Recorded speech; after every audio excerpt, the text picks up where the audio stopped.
મહેસાણાના સોમનાથ 4 રસ્તા પાસેથી શંકાસ્પદ ટ્રકને જપ્ત કરી લેવામાં આવ્યો છે। પોલીસ વાનને જોઈ મિની ટ્રકનો ચાલક વાહન રેઢું મૂકી અને પલાયન થઈ ગયો। એ ડિવિઝન પોલીસે હાલ તો આ વાહનનો કબજો લીધો છે અને કાર્યવાહી હાથ ધરી છે। ટ્રકમાં કોઈ આધાર પુરાવા વગરનો શંકાસ્પદ માલ હોવાની પણ આશંકા છે। પોલીસે હાલ તો આ ટ્રકને કબજે લઈ અને વધુ તપાસ હાથ ધરી છે।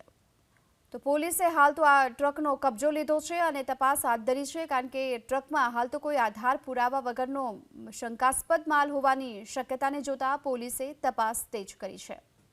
મહેસાણાના સોમનાથ 4 રસ્તા પાસેથી શંકાસ્પદ ટ્રકને જપ્ત કરી લેવામાં આવ્યો છે। પોલીસ વાનને જોઈ મિની ટ્રકનો ચાલક વાહન રેઢું મૂકી અને પલાયન થઈ ગયો।